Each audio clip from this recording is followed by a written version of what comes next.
طارق مسعود۔ بسم اللہ الرحمن الرحیم۔ شاہ نواز صاحب انڈیا سے پوچھتے ہیں، کہتے ہیں جی مجھے قطرے کی پرابلم ہے، جیسا آپ نے بتایا تھا میں ہر نماز کے لیے الگ وضو کرتا ہوں۔ اگر مجھے نماز جمع کر کے پڑھنی ہو تو کیا میں ظہر کے وضو سے عصر کی نماز پڑھ سکتا ہوں؟ ظہر کو ظہر کے ٹائم میں اور عصر کی نماز عصر کے ٹائم میں پڑھوں گا، کیونکہ آفس میں ٹائم نہیں ملتا۔ دیکھیے، اگر آپ کو قطرے کی پرابلم اتنی زیادہ ہے کہ آپ معذوروں کے حکم میں آ گئے ہیں، یعنی ٹائم ہی نہیں ملتا کہ وضو کر کے نماز پڑھیں، اسی دوران قطرہ نکل جاتا ہے، تو ایسی صورت میں معذور کا حکم یہ ہے کہ وہ ہر دفعہ جب بھی نماز کا ٹائم داخل ہوگا تو الگ وضو کرے گا وہ۔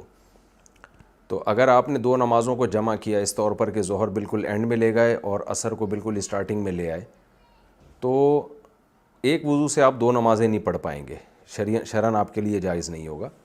اس کی وجہ ظاہر ہے کہ جب آپ ظہر کا سلام پھیریں گے تو جیسے ہی عصر کا وقت داخل ہوگا تو آپ چونکہ معذور ہیں تو آپ کو عصر کے لیے دوبارہ وضو کرنا پڑے گا، تو اس لیے ایک ہی وضو سے پھر آپ دو نمازیں نہیں پڑھ سکیں گے۔ اور اگر اس درجے کی معذوری نہیں ہے آپ کی، بلکہ آپ ظہر کا وضو کر کے ظہر پڑھتے ہیں اور فوراً عصر کا ٹائم داخل ہوتا ہے اور آپ کا وضو نہیں ٹوٹتا، قطرہ وطرہ نہیں نکلتا، تو پھر آپ اسی وضو سے عصر پڑھ لیں۔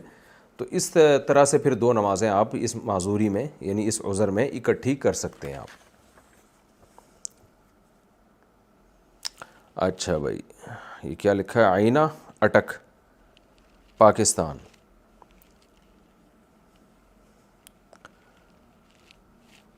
فری لانسنگ میں جو اسائنمنٹ پیپر کرتے ہیں کیا یہ حلال ہے؟ کیونکہ جس کو کر کے دیتے ہیں وہ چیٹنگ کر رہا ہوتا ہے۔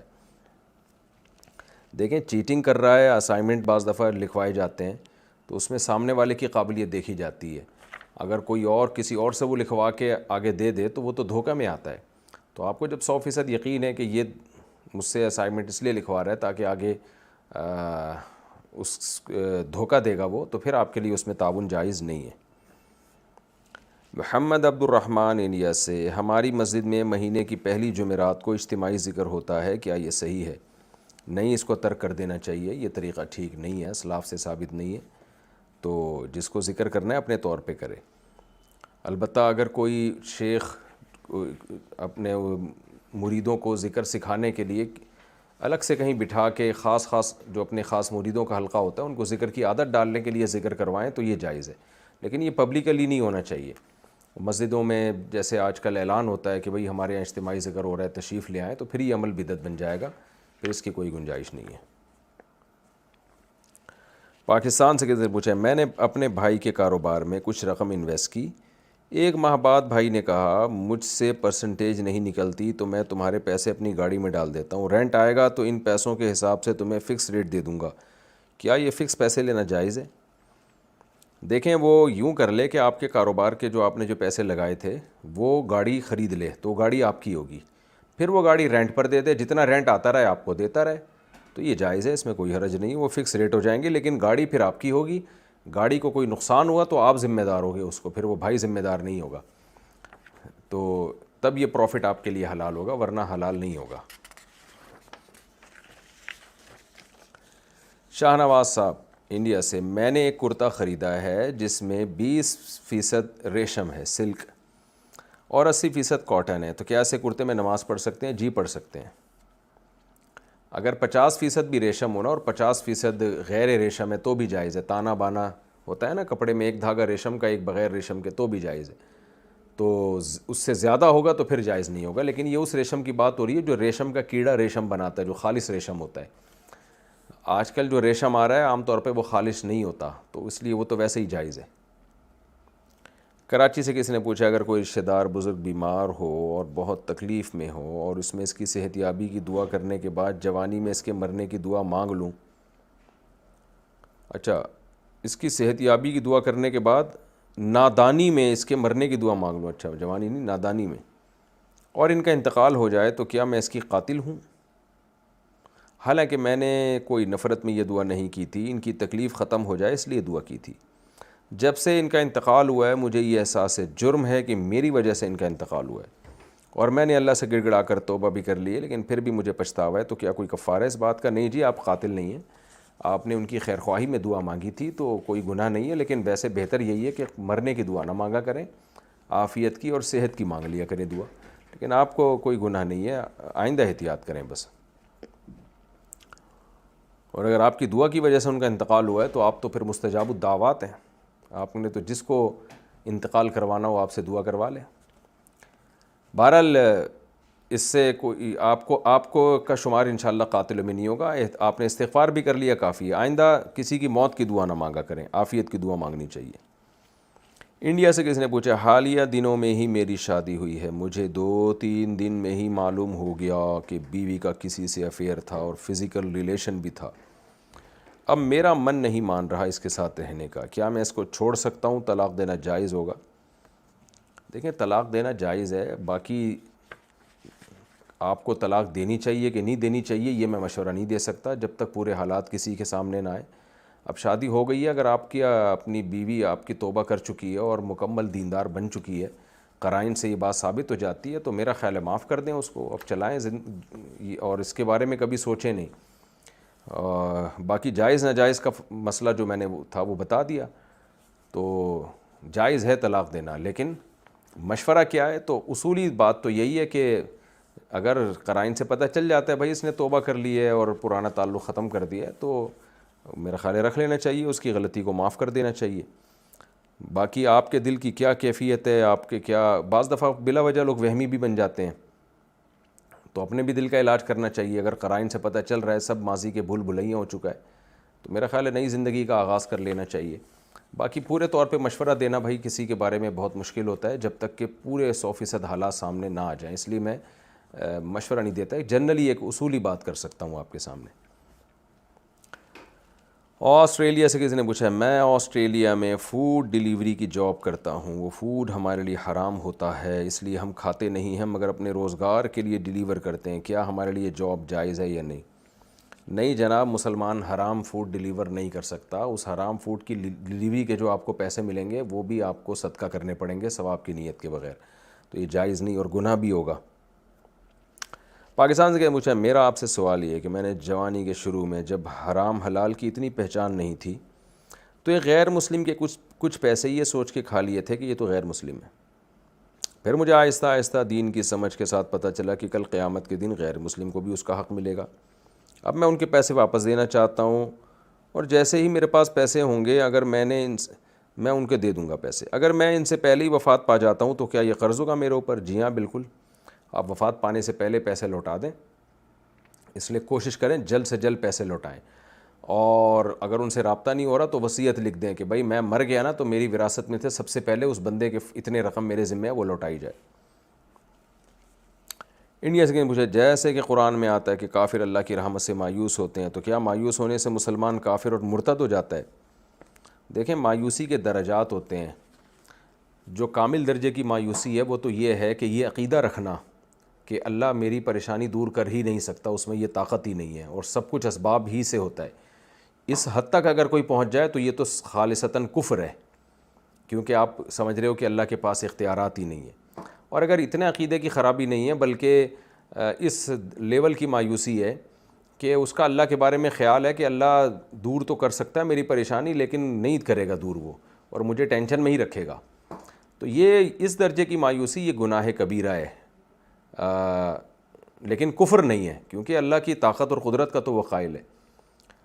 تو لہذا غموں کے موقع پر یہ ہونا چاہیے کہ بھائی جو میرے حق میں بہتر ہے اللہ انشاءاللہ وہی کرے گا، حدیث میں آتا ہے انا عند ظن عبدی بی، بندہ میرے بارے میں جیسا گمان کرتا ہے نا اللہ تعالیٰ کہتے ہیں میں اس کے ساتھ معاملات بھی ایسے ہی کرتا ہوں، تو اللہ سے اچھا گمان کرنا چاہیے تاکہ آپ کے ساتھ معاملات بھی اچھے ہی ہوں، لیکن کافر نہیں ہو جاتا اس سے، کافر اس صورت میں ہوتا ہے جب عقیدہ خراب ہو جائے، اتنا مایوس ہو جائے۔ اچھا بھائی، پاکستان سے کسی نے پوچھا ہے، کسی ایسے ملک میں جج بننا جائز ہے جس میں مکمل طور پر اسلامی قانون نافذ نہ ہو، جیسے کہ قرآن میں ہے کہ جو لوگ اس کے مطابق فیصلہ نہیں کرتے جو اللہ نے وحی کی ہے تو وہ کھلے نافرمان ہیں، اگر ناجائز ہے تو اس ملک کے تمام ججز کیا ناجائز کام کر رہے ہوں گے، اور اگر کوئی جج نہیں ہوگا تو ملک میں قانون کیسے نافذ ہوگا؟ دیکھیے یہ جو قرآن کی آیت ہے نا، وَمَن لَّمْ يَحْكُم بِمَا أَنزَلَ اللَّهُ فَأُولَٰئِكَ هُمُ الْكَافِرُونَ، جو اللہ کے فیصلے پر فیصلہ نہ کرے وہی لوگ کافر ہیں. تو یہاں اس آیت کا مطلب یہ نہیں ہے کہ جو خلاف شریعت فیصلہ کر دے وہ کافر ہو جاتا ہے، بلکہ جو خلاف شریعت کو صحیح سمجھنا شروع کر دے اللہ کے قانون کے مقابلے میں وہ کافر ہوتا ہے. اور جو شریعت کے خلاف فیصلہ عملی طور پر دے لیکن سمجھتا وہ یہی ہو کہ اللہ کا فیصلہ درست ہے، تو وہ گنہگار ہوگا، وہ کافر نہیں ہوگا.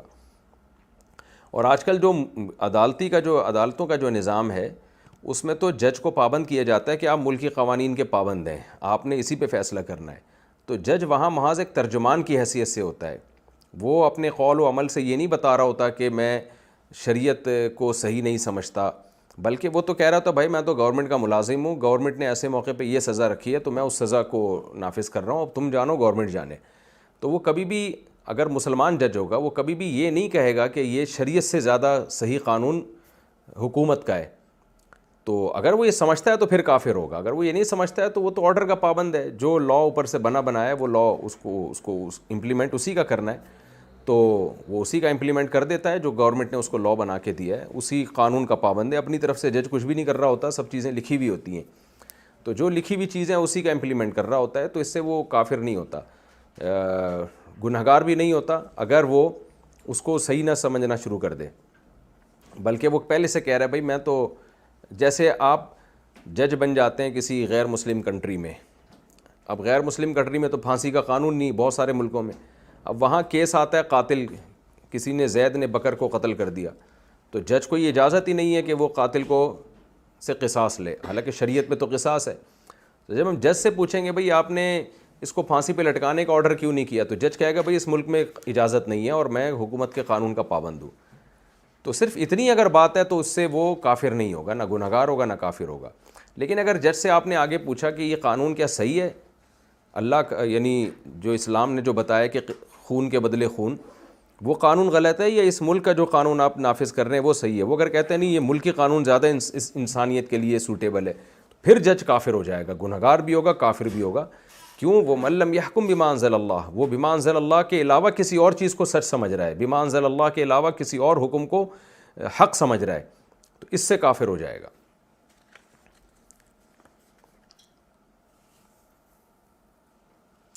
اچھا بھائی، اچھا ہاں یہ ایک بات ضرور ہے کہ اسلامی ملکوں میں جج کو یہ بتا دینا چاہیے،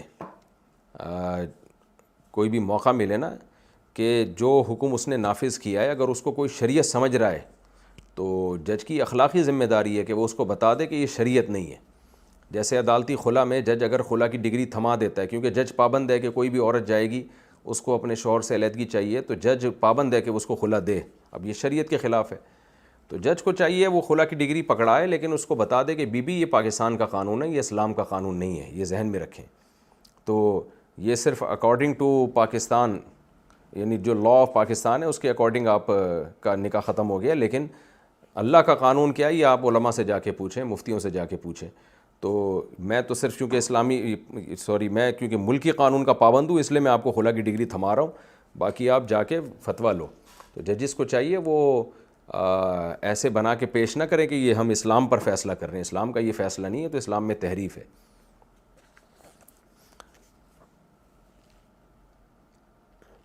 اچھا بھائی،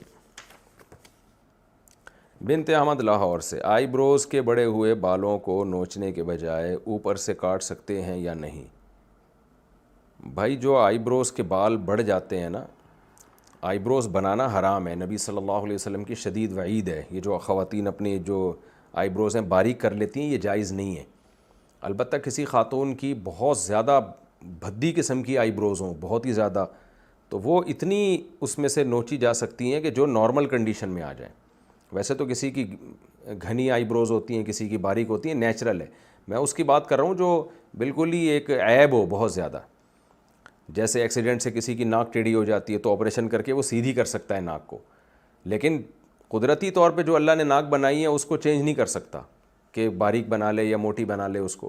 ہاں کسی کی ناک بائی برتھ ہی بہت ہی بھدی ہو گئی، بالکل ہی ایک عیب دار ہو گئی، کوئی ایب نارملٹی کی حد تک عیب دار ہے، تو وہ آپریٹ کر کے ٹھیک کر سکتا ہے اس کو. تو عیب دور کرنے کے لیے تو ڈینٹنگ پینٹنگ کا کام باڈی میں جائز ہے، لیکن زینت کے لیے جائز نہیں ہے.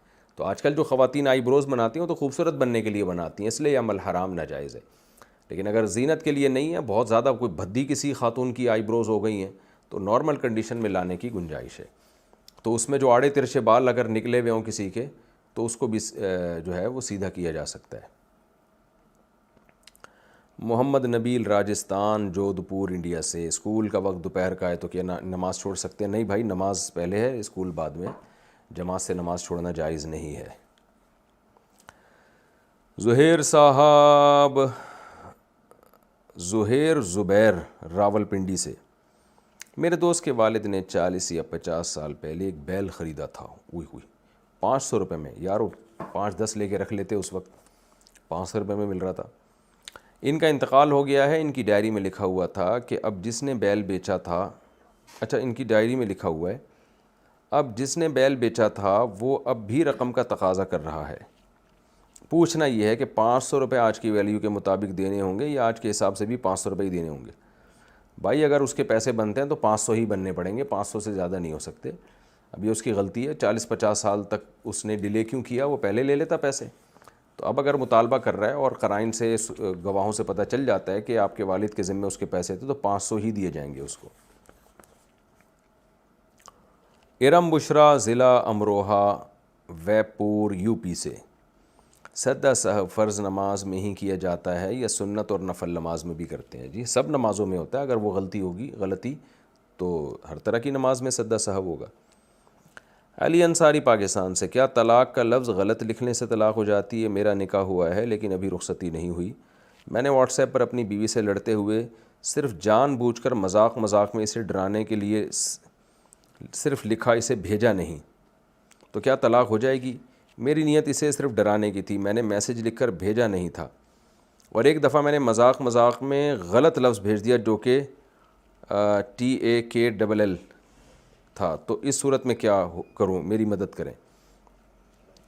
دیکھیں، اگر بیوی کا نام لکھ کے آپ نے یا بیوی کی طرف نسبت کر کے طلاق کا سینٹنس کمپلیٹ لکھ دیا تو اس سے طلاق واقع ہو جائے گی، چاہے ڈرانے کی نیت سے ہو. کیونکہ جب آپ نے ایک سینٹنس لکھ دیا تو وہ طلاق اس سے ہو جاتی ہے. اگر بیوی کی طرف نسبت ہی نہیں، خالی طلاق کا لفظ لکھا ہے تو پھر آپ سے نیت پوچھی جائے گی کہ یہ کیوں، کیا کس کو دے رہے ہو آپ. تو آپ کہہ رہے ہو کہ میری کوئی نیت نہیں تھی، تو صرف طلاق کا لفظ لکھنے سے پھر نہیں ہوگی طلاق. لیکن اگر نیت تھی تو پھر لکھتے ہی ہو جائے گی. تو آپ کہہ رہے ہو نیت نہیں تھی، لیکن اگر پورا جملہ آپ نے لکھ دیا کہ میری بیوی کو طلاق یا تمہیں طلاق ہے، اس طرح کا سینٹنس ہو گیا تو پھر وہ بے شک ڈرانے کے لیے ہو تو وہ ہو جائے گی طلاق. کیونکہ طلاق زبان سے بھی ہوتی ہے، لکھنے سے بھی ہوتی ہے. جیسے زبان سے ہو جاتی ہے ویسے لکھنے سے بھی ہو جاتی ہے. اور جو میسج پر آپ نے TAK یعنی غلط اسپیلنگ لکھ کے بھیجا، تو آپ کی اگر نیت نہیں تھی اور ڈرانے ہی کے لیے جان کر غلط اسپیلنگ لکھ رہے تھے تو پھر طلاق نہیں ہوگی. لیکن اگر کسی کی نیت طلاق دینے کی اور اسپیلنگ کی مسٹیک ہو جائے اور کچھ نہ کچھ ورڈ طلاق والا بن رہا ہو تو پھر خوب سمجھ لیں کہ طلاق واقع ہو جاتی ہے. لیکن آپ نے جان کر غلط لفظ لکھا ڈرانے کی نیت سے اور اسپیلنگ غلط لکھی تو پھر طلاق نہیں ہوگی. آئندہ یہ حرکتیں نہ کیا کریں کہ کوئی کچھ اور طرح سے ڈرا دیا کریں، سر پہ سینگ لگا کے ڈرا دیں اس کو. تو اور ڈرانے کے لیے ایک ماؤس وہ آتا ہے، ایک فیس آتا ہے، وہ جن بھوت بن جاتا ہے انسان، اس طرح سے ڈرا دیا کریں. یہ طلاق کے الفاظ سے مذاق ٹھیک نہیں ہے. پاکستان سے کسی نے پوچھا، اگر کوئی شخص کالج کے پرانے سال کے لیکچرز کو YouTube پر اجازت کے بغیر اپلوڈ کرے اور دوسرے طلباء اسے دیکھیں تو کیا یہ جائز ہے؟ اگر یہ لیکچرز محتاج طلباء کی مدد کے ارادے سے اپلوڈ کیے گئے ہیں تو کیا انہیں حلال سمجھا جائے گا یا حرام؟ دیکھیں، اگر کسی یوٹیوبر کو کاپی رائٹ کا حق نہیں ہے اس پر تو اپلوڈ کر سکتے ہیں. کیونکہ یوٹیوب کی پالیسی ہے کہ اگر آپ کسی کی پرمیشن کے بغیر اس کی ویڈیو استعمال کریں گے تو اس کو یہ رائٹ ہوتا ہے اسٹرائک دینے کا. تو اگر وہ اسٹرائک نہیں دے رہا اٹ مینس کہ وہ اس کی نظر میں ٹھیک ہے. تو اگر علم کی بات ہے، لوگوں کو فائدہ ہو رہا ہے تو پھیلا سکتے ہیں اس میں، جب تک جس کے لیکچر ہیں ان کو اعتراض نہ ہو. اگر ان کو اعتراض ہو رہا ہے تو پھر ہٹا دینے چاہیے، تو پھر اس کی ارننگ بھی جائز ہے. راشدہ انجم کھٹمنڈو نیپال، میری جیکٹ بیگ وغیرہ اور کیا لکھا ہوا ہے، ریپیئر کرنے کی دکان ہے. اچھا، میری جیکٹ بیگ وغیرہ ریپیئر کرنے کی دکان ہے. بعض دفعہ ان میں پیسے اور چھوٹی موٹی چیزیں بھی نکل آتی ہیں. پیسے تو ہم استعمال نہیں کرتے، ضرورت مندوں کو دیتے ہیں. چھوٹی موٹی چیزیں جیسے پینسل کٹر وغیرہ کا کیا کریں؟ وہ بھی غریبوں کو دے دیا کریں. اصل میں تو جس کی جیکٹ ہے اس کو دے دیا کریں نا، رکھ لیا کریں. ریپیئر کر رہے ہیں نا، ہمیشہ کے لیے تو نہیں رکھ رہے وہ تو کبھی نہ کبھی تو آئے گا وہ جیکٹ لینے کے لیے، تو ایک پرچی میں لکھ کے رکھ دیں یہ اس کی جیکٹ ہے، اس کی جیب سے یہ سامان نکلا، جب آئے تو اس کو پکڑا دیں۔ اگر وہ آئی نہیں، جیکٹ ہی چھوڑ کے چلا گیا، تو ایسا کیسے ہو سکتا ہے؟ ریپیئرنگ کے لیے دیا تو آئے گا نا دوبارہ، تو اس لیے جو بھی کچھ نکلے اس کے لیے رکھ دیں آپ۔ اور اگر وہ نہیں آئے، مایوس ہو جائیں، تو پھر سب چیزیں صدقہ کریں ثواب اس کی طرف سے کہ جو اس کا مالک ہے۔ محمد ارمان مراد آباد انڈیا سے، امی کے ماموں کی بیٹی سے نکاح کر سکتے ہیں؟ جی ہاں کر سکتے ہیں۔ پاکستان سے کسی نے پوچھا ہے میرے شوہر نماز نہیں پڑھتے، اگر میں زیادہ کہوں تو غصہ ہوتے ہیں، اس مسئلے کا حل کیا؟ اپنے شوہر کو کیسے نماز پڑھواؤں؟ ان کو محبت سے سمجھائیں، مان جائیں ٹھیک ہے، نہیں مانے تو علماء کے بیانات سنائیں، تبلیغ والوں کو کوشش کریں کہ ان کو تبلیغ میں نکلوائیں ان کو، یہی ہو سکتا ہے، اور تو کوئی حل نہیں ہے، دعا کرتی رہیں ان کے لیے۔ عبداللہ صاحب کراچی سے، میں نے ایک بیوہ خاتون سے نکاح کیا، نکاح کا طریقہ یہ تھا کہ میں نے اپنے دوستوں کے سامنے اس سے پوچھا کہ کیا تم نے مجھے اپنے نکاح میں قبول کرا؟ اس نے 2 بار اس پہ مجھے ہاں کرا کا جواب دیا، اور گواہوں کی موجودگی میں، یہ کرا لفظ اچھا نہیں ہوتا، اردو میں کیا لفظ ہے، آئندہ کبھی بیوہ سے دوبارہ شادی ہو نا آپ کی یا کسی سے بھی، تو یوں کیا کریں، کیا تم نے مجھے اپنے نکاح میں قبول کیا، یوں بولا کریں۔ اچھا، اس نے 2 بار اس پہ مجھے کہا کہ ہاں کرا، اور گواہوں کی موجودگی میں میں اسے 39,000 حق مہر ادا کیا، اس بات کو 1 سال ہو گیا، اور میں ہر مہینے سے خرچہ بھی دیتا ہوں، لیکن جب بھی لڑائی ہوتی ہے تو وہ خاتون کہتی ہے میں نے نیت سے نہیں، تمہاری عزت رکھنے کے لیے ہاں کہا تھا، اور میں اس نکاح کو نہیں مانتی، جب کہ سب خرچے بھی میں اٹھاتا ہوں، تو کیا یہ نکاح جائز ہے یا نہیں؟ کیا اس کا یہ بولنا جائز ہے؟ بھائی نکاح میں ہاں کسی بھی نیت سے کر لو گواہوں کی موجودگی میں تو وہ نکاح ہو جاتا ہے، تو وہ بیوہ صاحبہ سے آپ کا نکاح ہو گیا ہے، ان سے کہیں ایک دفعہ پہلے بیوہ ہو چکی ہیں، اب دوبارہ شوہر لیس ہو جائے گی تو بار بار شادیاں نہیں ہوتی، تو جب کرا بولا ہے نا، کرا، ہاں کرا، تو بس ہو گیا۔ پاکستان سے پوچھا ہے، میں میوزک حرام ہونے کی وجہ سے نہیں سنتی، اگر کہیں اور سے میوزک کی آواز آئے تو کیا یہ بھی حرام ہوگا؟ آواز آنا کہاں سے حرام ہوگا؟ وہ تو جو لگا رہا ہے اس کا ہیڈک ہے نا، تو آٹومیٹیکلی آ رہی ہے تو آپ اپنے کام میں مشغول رہیں بس، اللہ آپ کو استقامت عطا فرمائے۔ انڈیا سے کسی نے پوچھا ہے، میری شادی کو 5 سال ہو گئے ہیں، میرے پاس زیورات ہیں جس پر زکوٰۃ فرض ہے، میرے شوہر نے زکوٰۃ ادا کرنے کی ذمہ داری لی تھی لیکن ادا نہیں کی کیونکہ وہ قرض دار ہیں، میں کچھ زیور بیچ کر ہی زکوٰۃ ادا کرنا چاہتی ہوں، مگر میرے شوہر اس کی اجازت نہیں دے رہے، وہ کہتے ہیں جب تک ان پر قرض ہے ان پر زکوٰۃ دینا فرض نہیں، کیا ایسی صورت میں زکوٰۃ ادا کرنا مجھ پر فرض ہے یا نہیں؟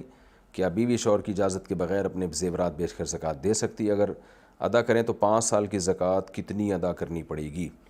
دیکھیں، جب شوہر قرض دار ہے تو بیوی کے پاس اپنا سونا ہے تو بیوی پہ زکوٰۃ فرض ہے، شوہر کے غریب ہونے سے بیوی غریب نہیں کہلائے گی اگر اس کے پاس اپنا مال ہے، تو آپ اس بارے میں شوہر کی اطاعت بھی جائز نہیں ہے کیونکہ زکوٰۃ فرض ہے، تو آپ 5 سالوں کی زکوٰۃ دیں۔ یہ دیکھیں 5 سال پہلے کتنا سونا تھا، اس کا 2.5% کتنا بنتا ہے، تو اس کی ویلیو دیکھی جائے گی، اگر آپ کے پاس کچھ کیش اماؤنٹ بھی تھا تو پھر رقم کے لحاظ سے دیکھا جائے گا، تو 52.5 تولہ چاندی کی جو ویلیو تھی اس کے حساب سے جو بھی سونے کی ویلیو بنتی تھی اس کا 2.5% اس وقت کے ریٹ کے حساب سے آپ لگا لیں، احتیاط یہی ہے کہ آج کے ریٹ لگائیں، لیکن اس کی بھی گنجائش ہے کہ 5 سال پرانے ریٹ لگائیں، اور پھر اس کے بعد والے سال کے ریٹ لگائیں، پھر اس کے بعد والے سال کے ریٹ لگائیں، یعنی ہر سال کی زکوٰۃ نکالنے کے لیے، اور اس سال کی جو زکوٰۃ نکالیں تو آج کے ریٹ لگا کے 2.5% دیں اس میں سے، اور ہر سال اس 2.5% کو مائنس کریں اگلے سال کے نصاب سے، اور احتیاط اس میں ہے کہ آج کے سونے کے ریٹ لگائیں، تو 5 سال پہلے کی زکوٰۃ اور پھر اس کے بعد 5 سالوں کی زکوٰۃ یعنی 2.5% جو بنتا ہے نا، تو آج کے ریٹ کے حساب سے اس کا 2.5% آپ دے دیں، یہ سب سے اچھا ہے، اکٹھے دینا مشکل ہو رہا ہے تو قسطوں میں دے دیں۔ پاکستان سے کسی نے پوچھا کیا وائی فائی کسی نے لگایا تو اس سے پوچھے بغیر کوڈ لگا کر استعمال کرنا جائز ہے؟ نہیں بھائی، آپ وائی فائی آپ استعمال کریں گے، نیٹ کا بل اس کا آئے گا، تو یہ کہاں سے جائز ہو گیا؟ یہ چوری ایک طرح کی۔ محمد بشر اعظم گڑھ انڈیا سے، مدرسوں میں جو بچوں کی اتنی پٹائی کی جاتی ہے کیا یہ صحیح ہے؟ کہاں سے صحیح ہے؟ بچوں کو جنگلیوں کی طرح بعض مدرسوں میں مارا جاتا ہے قاری لوگ، اور بعض اسکولوں میں بھی گاؤں دیہاتوں میں ایسا ہی ہے، سارے مدرسوں میں یہ کام نہیں ہوتا لیکن بہت سے مدرسوں میں ہوتا بھی ہے، اور قاریوں کو کنٹرول کرنا بہت مشکل ہے، اور یہ قاری لوگ بڑے ہوشیار ہوتے ہیں، جب کوئی بیٹھا ہوا ہو یہ حرکتیں نہیں کرتے، جب ان کو پتہ ہوتا ہے نہ کوئی کیمرہ لگا ہوا ہے اور نہ کوئی نگرانی کر رہا ہے تو پھر یہ بچوں کو بہت کوٹتے ہیں. میں ان قاریوں کی بات کر رہا ہوں جو اس وقت میرے مسائل کا سیشن نہیں سن رہے, لہذا قاری لوگ غصے نہ ہوں. لیکن میں نے خود ایک چیز مشاہدہ کیا ہے اپنی زندگی میں, دیکھا ہے قاریوں کو بچوں کو درندوں کی طرح کوٹتے مارتے ہوئے. تو اور یہ بڑے ڈھیٹ قاری ہوتے ہیں, یہ نہیں انسان کے بچے بنتے. تو اس کا یہی حل ہے کہ ان کو محبت سے ایک دفعہ سمجھایا جائے اور پھر خفیہ کیمرے لگا دیے جائیں. پھر کوئی قاری اگر بچے کو درندوں کی طرح پیٹتا ہے نا تو ایک دفعہ اس قاری کو بھی اسی ڈنڈے سے کوٹ کے مارا جائے, کیونکہ میں اس میں بہت جذباتی ہوں. میں نے بچوں کو مارے کھاتے ہوئے دیکھا ہے اپنی زندگی میں. بہت ہی گدھوں کی طرح کوٹتے ہیں, جو انسانیت ان کے سینے میں دل نام کی کوئی چیز ہی نہیں ہوتی ہے. تو کتنے بچے اس طرح سے باغی ہو چکے ہیں. میں اکثر ایک واقعہ بھی بتاتا ہوں. میرے پاس ایک لڑکا آیا جو آپریشن کروا کے ہجڑا بن گیا تھا. اس کا یہی ہوا تھا بیچارہ, کہیں مدرسے میں بیٹھا ہوا, اس نے مجھے اپنی کہانی سنائی, رو رہا تھا کہ میں نے کہیں تھوڑا سا گانا سن لیا تو قاری صاحب کو گانا گنگنایا زبان سے, تو قاری صاحب نے پکڑ کے اتنا مارا کہ میں باغی ہو کے بھاگ گیا وہاں سے, اور پھر میں ہجڑوں میں بیٹھنا شروع کر دیا. پھر وہ لمبی کہانی بیچارے کی, میں دین سے بدگمان ہو گیا اور آپریشن کروا کے پھر وہ مخنث بن کے ناچ گانے شروع کر دیا. اب اس کی زندگی بیچارے کی برباد ہو گئی. تو یہ تو ایک واقعہ تھا, لیکن ہم نے تو یہ کوٹتے ہوئے خود اپنی آنکھوں سے دیکھا ہے. میں پھر بتاؤں, سارے قاری ایسا نہیں کرتے اور نہ سارے مدرسوں میں ایسا ہوتا ہے, لیکن بہت سے مدرسوں میں ایسا ہوتا ہے اور بہت سے قاری پیٹتے ہیں, اور بہت سے اسکولوں میں بھی ہوتا ہے, جو گاؤں دیہاتوں میں خاص طور پر جہاں نگرانی نہیں ہے. تو بچوں کو اس طرح بے دردی سے مارنا, بچوں کو سزا بہت سخت مجبوری میں دی جائے گی اور بہت ہلکی سی سزا دی جائے گی ان کو, کیونکہ بچہ ہے, وہ رحم کے قابل ہے. وہ درندگی کے لیے اللہ نے نہیں اس کو پیدا کیا. بچے بہت کمزور ہوتے ہیں, وہ اپنی جو ہے نا وہ جو ان پہ بیت رہی ہوتی ہے وہ بیان نہیں کر سکتے. تو اس لیے یہ اس پہ جو ہے نا آواز اٹھانی چاہیے, اور آواز اٹھانے پر ان قاریوں پر کوئی فرق نہیں پڑتا. یہ میں آپ کو بتا دوں, بہت ڈھیٹ ہوتے ہیں یہ, ہم نے بڑے تجربے کیے ہیں. ان کو جتنا مرضی سمجھاؤ یہ نہیں سمجھتے. تو اس کا حل یہی ہے کہ جہاں بھی کوئی مدرسہ ہو محلے میں, تو اب تو بڑے مدرسوں میں تو الحمدللہ اہتمام ہوتا ہے, وہاں تو خفیہ کیمرے لگے ہوئے ہوتے ہیں. تو وہاں تو قاری لوگ یہ حرکتیں کرتے نہیں ہیں, اگر ان کو کریں تو ان کو پکڑ کے نکال دیا جاتا ہے. لیکن بہت سارے مدرسے ایسے ہیں جہاں یہ کیمرہ سسٹم نہیں ہے, یا محتمم ہی جلاد ہوتا ہے, اس کو اس سے کوئی فرق ہی نہیں پڑتا. تو وہاں بچوں کو بہت زیادہ مارا جاتا ہے, بہت ہی درندوں کی طرح کوٹا جاتا ہے. تو محلے والوں کی بھی ذمہ داری ہے, ان کے علاقے میں کوئی مدرسہ ہو تو ایک دفعہ محبت سے سمجھا دیں, نہیں آتا تو پھر خفیہ کیمرے لگائیں اور پھر اس کو باقاعدہ دیکھیں. کوئی کمپلین آتی ہے پھر دیکھیں کہ واقعی مارا ہے یا نہیں ہے. اگر مارا ہے نا درندوں کی طرح بہت بے تحاشا مارتے ہیں, تو پھر اس قاری صاحب کو بھی اسی طرح سے طبیعت سے کوٹا جائے, یا اس کو FIR کٹائی جائے اس کے خلاف. ان کو چھوڑنا نہیں چاہیے. بہت سے لوگ میرے اس بیان پہ ممکن ہے بہت سارے غصے ہوں کہ یار یہ مفتی صاحب کیا بات ہے, لیکن ہم نے جو اپنی زندگی میں مشاہدے سے بڑھ کر کوئی دلیل نہیں ہوتی. اب ایسا نہ ہو کوئی میرے خلاف کلپ ریکارڈ کروائیں, آئیں بائیں شائیں مارنے لگے, مفتی صاحب قاریوں کے خلاف تقریر کر رہے ہیں, مفتی صاحب یہ کر رہے ہیں. بھائی ہم نے مشاہدہ کیا ہے, میں اپنا مشاہدہ کیسے جھٹلا دوں؟ اور 2-4 مشاہدے نہیں ہیں, ہم نے بہت دیکھے ہیں. تو یہ کیسے اب میں انکار کر دوں ایک چیز کا جو گراؤنڈ ریئلٹی ہے, جو حقیقت ہے. تو اللہ ان کو ہدایت دے, ان قاریوں کو اللہ کا خوف. میں ان قاریوں کی بات کر رہا ہوں جو مارتے ہیں بچوں کو, اللہ کا خوف نہیں ہوتا. اور شاید وہ اس لیے مارتے ہیں کہ خود بھی پٹ پٹا کے بڑے ہوئے ہوتے ہیں. مجھے یاد ہے میں جامعۃ الرشید میں بچوں کو پڑھاتا تھا, تو کسی قاری نے مجھے کہا کہ بچوں کو جب تک بے تحاشا مارو پیٹو نہیں, یہ پڑھ کے نہیں دیتے. چھوٹے چھوٹے سے بچے تھے, تو میں تو ان کو بڑا ہنس کھیل کے پڑھاتا تھا, بڑے لطیفے بھی سناتا تھا, مذاق بھی کرتا تھا. وہ سارے روزانہ سبق یاد کر کے آتے تھے. اچھا, وہ جو قاری صاحب تھے وہ اپنے مدرسے میں وہی چیز پڑھا رہے تھے, یعنی قرآن کے ساتھ ساتھ وہ کتاب بھی پڑھاتے تھے. میں جب ان کے مدرسے میں جاتا تو سارے بچے مرغے بنے ہوئے ہوتے تھے. میں کہتا تھا یہی کتاب میں پڑھا رہا ہوں, تو ہنس کھیل کے لطیفے بھی سنا رہا ہوں, بچوں سے ہنسی مذاق بھی ہو رہا ہے, اور بچے ماشاءاللہ ایک دوسرے سے مقابلے میں یاد بھی کر رہے ہیں. اور آپ کہتے ہو کہ وہ کہتے ہیں یار یہ تو پڑھ نہیں سکتے. سارے بچوں کو مرغا بنایا ہوا تھا انہوں نے. تو میں نے کہا, وہ کہتے ہیں اس کے بغیر ہوتا نہیں ہے. میں نے کہا کیسے ہم کیسے کر رہے ہیں؟ تو یہ نا بعض لوگوں نے اپنے دماغ میں یہ بات بٹھا لی ہے کہ بچے کو جب تک جنگلیوں کی طرح کوٹیں گے نہیں تو وہ پڑھے گا نہیں. تو کچھ بچے ہوتے ہیں جن پہ تھوڑی سی سختی کرنی پڑتی ہے. وہ ٹھیک ہے, تھوڑی بہت سختی تو ہمارے مذہب نے بھی حکم دیا ہے. کوئی شرارتی بچہ ہے تو تھوڑی سی اس کو تادیباً ہلکی پھلکی اس کو پنشمنٹ دی جا سکتی ہے, لیکن ہلکی پھلکی ہو, بچے کے باڈی کو دیکھ کر کہ یہ تحمل بھی ہے یا نہیں ہے. اور ویسے بھی بچوں کی تو شرارتوں کی عمر ہوتی ہے, اس پہ ایک دم اتنا بوجھ ڈال دینا, اس کو 100% ہی سیدھا کرنے کی کوشش کرنا, یہ تو ویسے بھی غلط ہے. تو کوئی عمر تھوڑی نکلی جا رہی ہے، اس کی پوری زندگی پڑی ہوئی ہے، ابھی تھوڑا سا شرارتیں کر لے گا، کل پڑھ لے گا. ہم نے بہت سے ایسے دیکھے ہیں بچپن میں شرارتیں کھیلتے کودتے، بعد میں بہت اچھا پڑھ لیے وہ. اور اگر مار مار کے اس کو درندہ بنا دیا تو وہ تو کسی کام کا نہیں رہے گا. تو اس لیے وہ میں دیکھتا تھا ان کو کہ وہ ان کے سارے بچے روزانہ مرغا بنے ہوئے ہوتے تھے. تو میں جب بھی ان سے ملنے جاتا میں کہتا بھائی یہ کیا ہے، کہہ رہے اس کے بغیر نہیں پڑھتے. میں نے ان سے کہا کہ اب میرے پاس آؤ ذرا ہماری کلاس میں کبھی، ہمارے مدرسے میں یہی کتاب میں پڑھا رہا ہوں، روزانہ بچے یاد بھی کر رہے ہیں سبق، اور مجھے تو ایک دفعہ بھی یاد نہیں پڑتا کہ کبھی ایک تھپڑ لگانے کی بھی نوبت آئی ہو.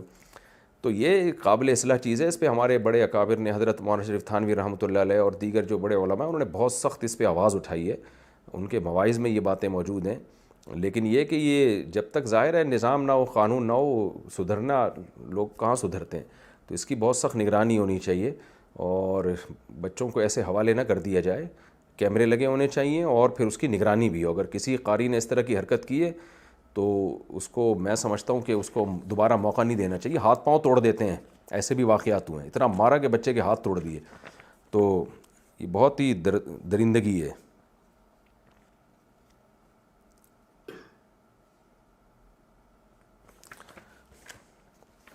اچھا بھائی، انڈیا سے کسی نے پوچھا ہے، میرا ایک لڑکی سے ریلیشن تھا، مگر اب میں نے برائیوں سے توبہ کر لی، اس لڑکی سے بھی رابطہ ختم کر دیا، اور اس کو کہہ دیا ہے کہ کچھ عرصے بعد جب میں رشتہ بھیجنے کے قابل ہو جاؤں گا تو رشتہ بھیج کر شادی کروں گا انشاءاللہ.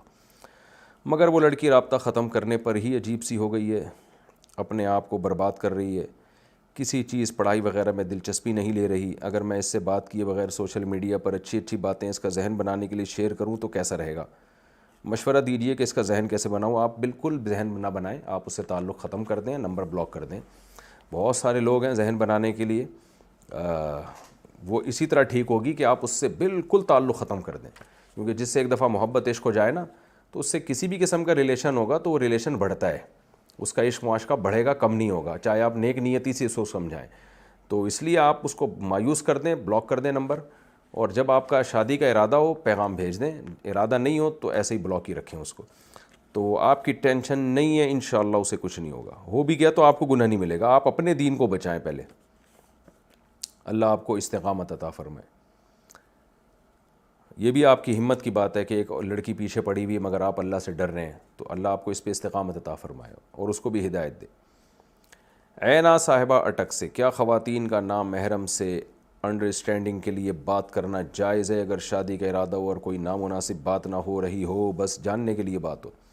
دیکھیں، بالکل کسی اجنبی شخص سے اگر نکاح ہو رہا ہے تو ایک آدھ دفعہ اس سے بات چیت کی جا سکتی ہے اس کو سمجھنے کے لیے، کیونکہ بالکل ہی بندہ اجنبی ہوتا ہے. تو پہلے زمانے میں تو رشتہ داروں میں، ریلیٹیو میں شادی ہوتی تھی تو اس میں یہ ہوتا تھا کہ وہ جانتے پوچھتے تھے، سب پہلے سے پتہ ہوتا تھا. اب بعض دفعہ بندہ امریکہ میں ہوتا ہے، لڑکی جاپان میں بیٹھی ہوئی ہوتی ہے، یا آپ یہاں ہیں، لڑکی کسی اور صوبے میں ہے، کوئی پتہ ہی نہیں ہوتا اس کا، اور دونوں میچور بھی ہیں.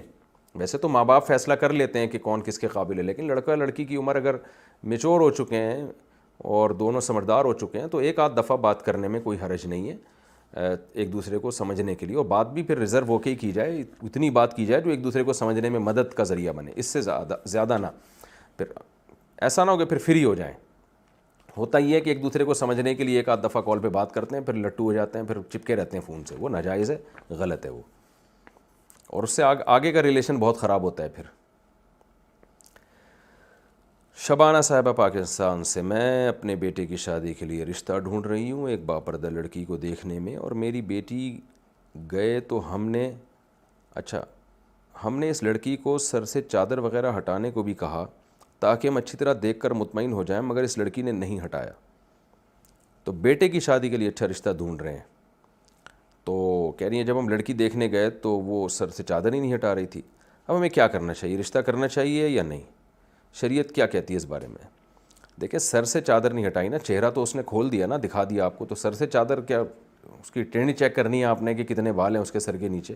وہ ویسے ہی لوگوں سے پوچھ لیں کہ بال پورے ہیں یا نہیں ہے، ایسا تو نہیں گنجی ہے اور اوپر سے اسکارف لیا ہوا اس نے، تو وہ تو پتہ چل جائے گا. تو اتنی زیادہ اس میں نہیں آنا چاہیے. یہ تو اچھی بات ہے، حیا ہے، اگر وہ چادر نہیں ہٹا رہی. آپ کو لڑکی بھی حیا دار چاہیے، حیا والی لڑکی کے لیے تو بڑا مشکل ہوتا ہے یہ کام.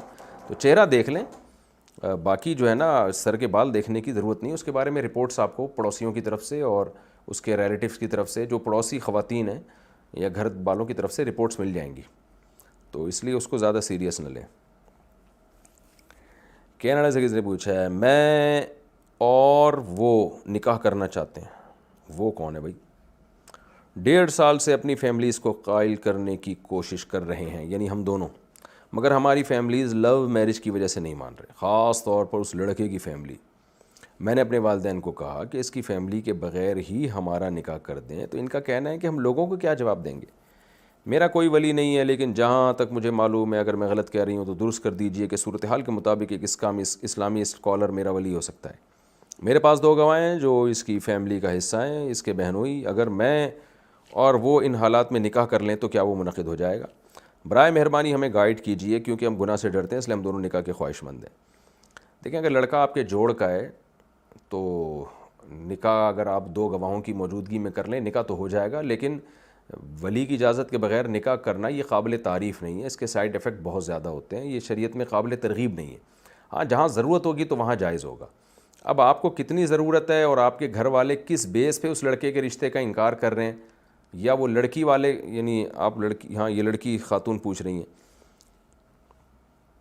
اچھا، آپ نے اپنے والدین کو کہ یعنی لڑکے کی فیملی راضی نہیں ہے، تو لڑکے کی فیملی کے راضی نہ ہونے سے کوئی فرق نہیں پڑتا. تو لڑکے کے لیے تھوڑی ولی کی اجازت ضروری ہے، تو لڑکی کے لیے بہت سے ائمہ کے نزدیک ولی کی اجازت ضروری ہے.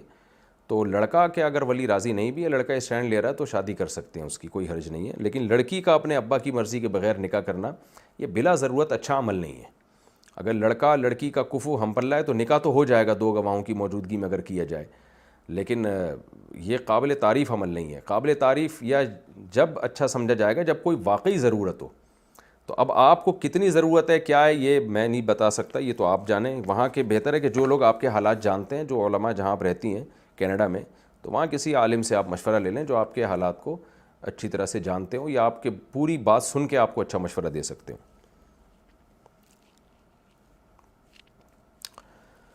نبیلہ صاحبہ بلوچستان سے، میں نے ایام حیض میں جھگڑا ختم کرنے کے لیے اپنے شوہر سے خلا مانگا. میرے شوہر نے بغیر گواہوں کی موجودگی میں 3 دفعہ طلاق لکھی، تو کیا میری طلاق ہو گئی؟ جی ہو گئی بھائی، 3 دفعہ لکھنے پہ بھی نہیں ہوگی تو پھر کب ہوگی؟ حالت حیض میں بھی طلاق ہو جاتی ہے، صحیح حدیث سے ثابت ہے.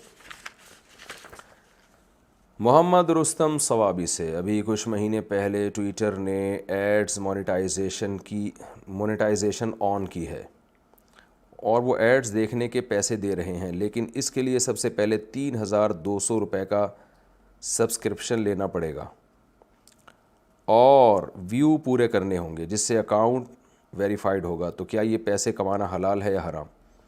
دیکھیں، ٹویٹر اگر ایڈ چلا کے مونیٹائزیشن کے پیسے دیتا ہے تو یہ جائز ہے، جیسے یوٹیوب پیسے دیتا ہے اس میں جو ڈیٹیل ہے. باقی اس میں کیونکہ اس طرح کے ایڈز میں کچھ فحش چیزیں بھی آ جاتی ہیں، وہ اگرچہ آپ کے اختیار نہیں ہوتا، اس لیے آپ کو انشاءاللہ گناہ تو نہیں ہوگا، لیکن یہ کہ چونکہ تو بہرحال رہی ہیں، تو اس لیے اس میں کچھ فیصد صدقہ کریں تاکہ جو حرام شامل ہو رہا ہے اس سے آپ کی رقم پاک ہو جائے.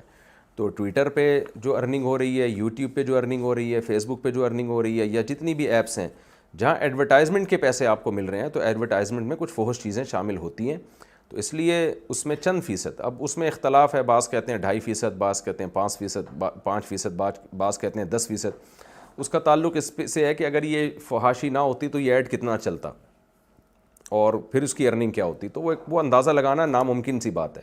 تو اس لیے جو ماہرین ہیں وہ اس میں کوئی کہتا ہے 5% صدقہ کر دیں، کوئی کہتا ہے 2.5% کر دیں، تو جو ہے کوئی کہتا ہے 10% صدقہ کر دیں، تو کوئی بہت ہی تقوی پر عمل کرنا ہو تو 10% کر دیں، ورنہ 5% کر دیں. تو لیکن کچھ رقم صدقہ کر دیں اس نیت کے ساتھ کہ میری جو ارننگ میں جو حرام شامل ہو گیا ہے اس سے میری رقم پاک ہو جائے. انڈیا سے کسی نے پوچھا، 1 سال پہلے ہم نے حرام رشتے سے بچنے کے لیے چھپ کر نکاح کر لیا. ہم کزنز ہیں، سوچا تھا بعد میں سب کے سامنے بھی نکاح کر لیں گے، مگر اس کے گھر والے بالکل نہیں مان رہے. اب ہم کیا کریں؟ طلاق لے لیں یا گھر والوں کی ناراضی مول لے کر نکاح میں رہیں؟ ہم نے اپنے گھر والوں کا حق مارا ہے، اگر ہم ان کی مرضی کے بغیر نکاح میں رہیں تو قیامت کے دن ہم سے والدین کے حق کے بارے میں سوال تو نہیں ہوگا. لڑکی کا اپنے ابا کی مرضی کے بغیر نکاح کرنا بری حرکت ہے، اس کے سائیڈ ایفیکٹ بہت زیادہ ہوتے ہیں، لڑکیوں کی زندگیاں تباہ ہوتی ہیں.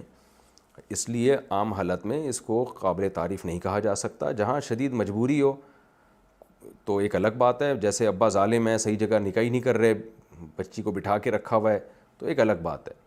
یا بلا وجہ اچھے رشتوں کا انکار کر رہے ہیں، یا لڑکی کی رضا کو کوئی ویلیو ہی نہیں دے رہے، اپنی رائے زبردستی مسلط کر رہے ہیں اور لڑکی نہیں راضی ہو رہی کسی قیمت پہ، تو وہ ایک الگ بات ہے، لیکن نارملی اس کو اپریشیٹ نہیں کیا جائے گا ابا کی اجازت کے بغیر نکاح کرنا. اس لیے اگر آپ نے کیا تو اس کو قابل تعریف نہیں کہا جا سکتا، لیکن اب کر لیا ہے تو اب چونکہ اگر آپس میں میاں بیوی کا ریلیشن بھی قائم ہو گیا ہے تو اب اس رشتے کو نبھانا چاہیے.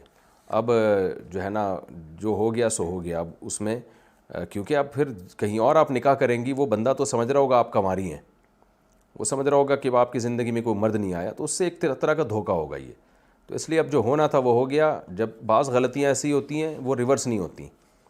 اگر اب صحیح کیا غلط کیا تو میں پورے حالات جب تک سامنے نہ آئے بتا نہیں سکتا. نارملی تو اس کو غلط ہی کہا جائے گا، لیکن جب ایک کام ہو گیا تو اب ریورس نہیں ہو سکتا. ریورس ہونا اور اس سے زیادہ غلط ہوگا. تو اب جو ہو گیا تو اب بھانڈا پھوڑ دیں، بول دیں بھائی میرا ہو گیا نکاح، میں مجبور ہوں، اب نہیں جا سکتی. ویسے بھی شوہر جب تک طلاق نہیں دے گا آپ اس سے کہیں اور نکاح کر نہیں سکتی آپ.